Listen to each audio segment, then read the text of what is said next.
हनुमत स्वरूपम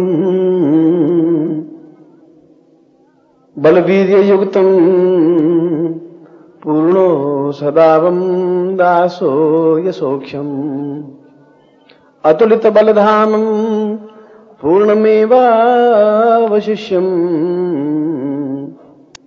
हनुमत मद सिद्धिम पूर्णतामेव तुल्यम। हनुमान एक ऐसे व्यक्तित्व हैं जो एक दास से देवता बन गए, जिन्होंने अवतार नहीं लिया। एक दास भाव से, एक शिष्य भाव से, और एक शिष्य जिसको तुम दास कहते हो कि राम का सेवक था या राम का पायक था, तो तुम्हारी दो तीन भ्रांतियां हैं, वह मैं दूर कर लेना चाहता हूं। एक भ्रांति तो तुम्हारे मानस में ये कि हनुमान जी की पूंछ थी और चित्रकारों ने पूंछ बना दी तो उसको पूंछ हमेशा के लिए लग गई। हनुमान जी की कोई पूंछ ऊंच थी नहीं, वह एक जाति थी। हनुमान एक वानर जाति थी, ऋषि जाति थी, ऋषि मुख जाति थी, सुथार एक जाति है, ब्राह्मण एक जाति है, क्षत्रिय एक जाति है, वैश्य एक जाति है। ठीक उसी प्रकार से वानर एक जाति थी जो मध्य प्रदेश के उस भाग में रहती थी, और उनके साथ में, सुग्रीव के साथ में उनके कई सैनिक थे। उन सैनिकों का सेना नायक हनुमान थे। ये आगे चल करके न मालूम किसने उसकी पूंछ लगा दी और वो पूंछ आज तक चली आ रही। वो एक जाति, और अगर हमारे किसी दादाजी के पूंछ लगा के फोटो लगा दिया जाए तो तुम्हारे आने वाली पीढ़ियां कहेगी हमारे दादाजी की पूंछ थी और किसी की थी नहीं, और दादाजी की पूंछ थी, ये फोटो देख लीजिए। अब क्यों पूंछ लगा दी, कैसे लगा दी, इसे उस भ्रम को दूर करना चाहता हूं। मगर अब मैं कहूंगा तो लोग मानेंगे नहीं, भाई आप तो कहां से ये नई बात उठा के ले आए, हम तो 1000 मंदिर देखे, आप तो मतलब क्या कह रहे हैं। मगर बलशाली थे, हिम्मतवान थे, ताकतवान थे, और सेना नायक अगर ताकतवान नहीं होगा तो राजा चल नहीं सकता था। इसलिए बाली पर विजय प्राप्त करने के लिए, और बाली को समर्थन था रावण का, और ताकतवान भी था, और सुग्रीव और बाली दोनों मित्र थे, भाई थे। इसलिए बाली को राम की जरूरत थी, राम को भी सैनिकों की जरूरत थी जिसके बल पर वे रावण को पराजित कर सकें। इसलिए दोनों एक दूसरे से जुड़े। उन जुड़ने की क्रिया में हनुमान सेना नायक थे, तो सेना नायक को सबसे ज्यादा काम सौंपा जाता है, अध्यक्ष को सबसे ज्यादा काम सौंपा जाता है कि ये भी काम तुम ही करोगे, ये भी तुम करोगे, वो भी तुम करोगे, ये भी तुम करोगे। तुम कहां से करवाते हो, तुम्हारा काम।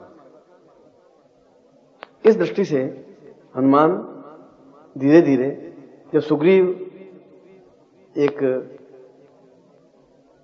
राम के दास बन गए, दास का मतलब नौकर नहीं, दास का मतलब काम करने वाला है, दास का मतलब शिष्य।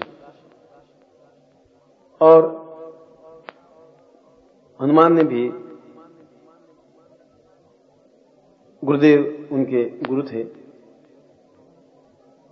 उन गुरु से उन्होंने भी पूर्णतः दीक्षा प्राप्त की थी। पवन पुत्र थे, मां का नाम अंजनी था, और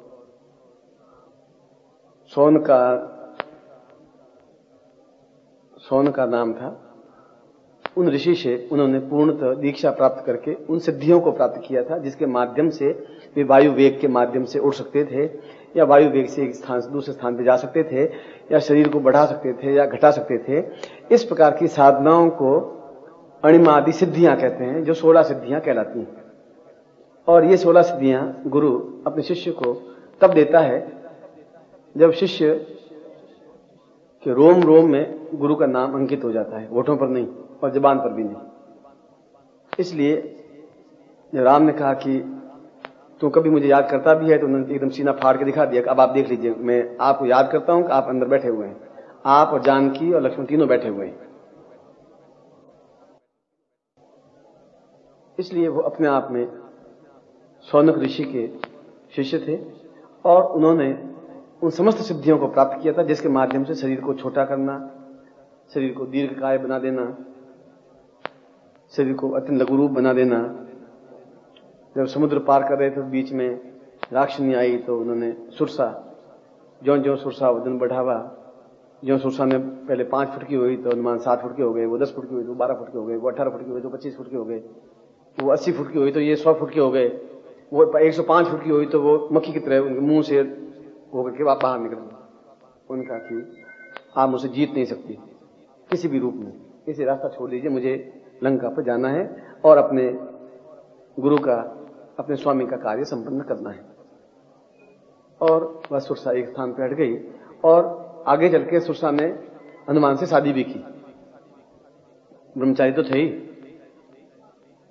मगर ब्रह्मचारी का मतलब यह नहीं होता कि जो शादी नहीं की होता है उसको ब्रह्मचारी कहते हैं, ये परिभाषा गलत है। जो ब्रह्म जैसा आचरण करता है वो ब्रह्मचारी कहलाता है। ब्रह्मचरंती स ब्रह्मचारी।